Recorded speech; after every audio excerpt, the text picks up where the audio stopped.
Hello guys, നമുക്ക് പെട്ടെന്നൊരു എളുപ്പക്കറി ഉണ്ടാക്കാം. അതിലേക്ക് നമ്മൾ ചട്ടി എടുത്ത് വെച്ച് ചട്ടി ചൂടായി വരുമ്പോൾ എണ്ണ ഒഴിക്കുക. എണ്ണ ഒഴിച്ചിട്ട് കൊച്ചുള്ളി, വെളുത്തുള്ളി, ഇഞ്ചി ഇതെല്ലാം ആഡ് ചെയ്യുക. അതിനകത്തോട്ട് നമ്മൾ ആവശ്യത്തിന് ഉപ്പിട്ടിട്ട് ഒരു മിനിമം ആ എണ്ണയിലിട്ടൊന്ന് വഴറ്റിയെടുക്കുക. വഴറ്റിയെടുത്ത് കുറച്ച് കഴിയുമ്പോൾ തോനെ ബ്രൗൺ കളറൊന്നും ആവണ്ട. ഈ ഒരു ഇതായിട്ട് വരുമ്പം നമ്മളതിനകത്തോട്ട് കാശ്മീരി മുളക് പൊടിയാണ് ഞാൻ യൂസ് ചെയ്തത്. നിങ്ങളുടെ എരിവിനനുസരിച്ച് ഇടുക. പിന്നെ മല്ലിപ്പൊടിയൊക്കെ ഞാൻ ചെറിയ സ്പൂൺ ഇടുന്നുള്ളൂ. പിന്നെ മഞ്ഞൾപ്പൊടി അതെല്ലാം ഒന്ന് നല്ലപോലെ ഒന്ന് ആ എണ്ണയ്ക്കകത്തിട്ടൊന്ന് വഴറ്റിയെടുക്കുക. പിന്നെ അതിലേക്ക് നമ്മൾ കുറച്ച് തേങ്ങ ആഡ് ചെയ്യുന്നുണ്ട്. ആ തേങ്ങയും കൂടെ നല്ലതുപോലെ ഒന്ന് ഇതാക്കിയെടുത്ത് കരിയരുത് കേട്ടോ. എന്നിട്ട് ഫ്ലെയിം ഓഫ് ചെയ്ത് നമ്മളത് ആറാൻ വയ്ക്കുക. അതിന് ശേഷം നമ്മൾ കുറച്ച് തേങ്ങാപ്പാൽ പിഴിഞ്ഞെടുക്കുക. തേങ്ങാപ്പാൽ പിഴിഞ്ഞത് നമ്മൾ മാറ്റി വയ്ക്കുക. ഇത് നമ്മൾ ലാസ്റ്റാണ് ആഡ് ചെയ്യുന്നത്. അതങ്ങ് മാറ്റി വെച്ചതിന് ശേഷം നമ്മൾ ആറിയ ആ അരപ്പ് നമ്മൾ ജാറിലോട്ടിട്ട്, ജാറിനകത്ത് നമ്മൾ വേറെ വെള്ളമൊന്നും ആഡ് ചെയ്യുന്നില്ല.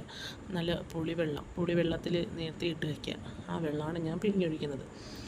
അതതിനകത്തിട്ട് നല്ലതുപോലെ ഒന്ന് ബ്ലെൻഡ് ചെയ്ത് നമ്മൾ ചട്ടിയിലോട്ട് ഒഴിച്ച് അടച്ചങ്ങ് വയ്ക്കുക. ഈ ഒരു ലെവല്, തോനെ വെള്ളവും ആവരുത്. ഇത് നമ്മൾ തിളച്ച് കഴിയുമ്പോൾ ഇതങ്ങ് പറ്റിക്കോളും.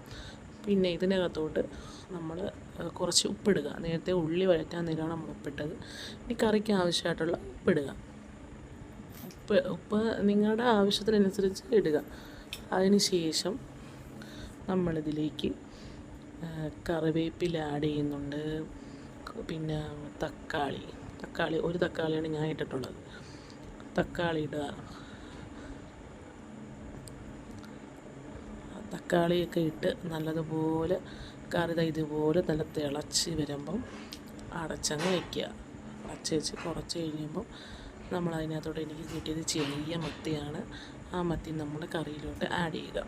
അപ്പോൾ നല്ലതുപോലെ അവിടെ കിടന്ന് തിളച്ച് പറ്റി വരുമ്പോൾ നമ്മൾ ആ സമയം കൊണ്ട് എല്ലാം ഉണ്ടോ നോക്കണം. ഉപ്പുണ്ടോ പുളിയുണ്ടോ എല്ലാം കറക്റ്റ് നോക്കുക. അതിലേക്ക് നമ്മൾ കറി ഈ ഒരു പരുവാകുമ്പോൾ പറ്റിയതാണ്. ആ പരുവാകുമ്പം നമ്മൾ തേങ്ങാപ്പാൽ പിഴിഞ്ഞ് വെച്ചില്ലേ, അതങ്ങോട്ട് ഒഴിക്കുക. തേങ്ങാപ്പാൽ ഒഴിച്ചതിന് ശേഷം തോനെയിട്ടങ്ങ് തിളപ്പിക്കണ്ട.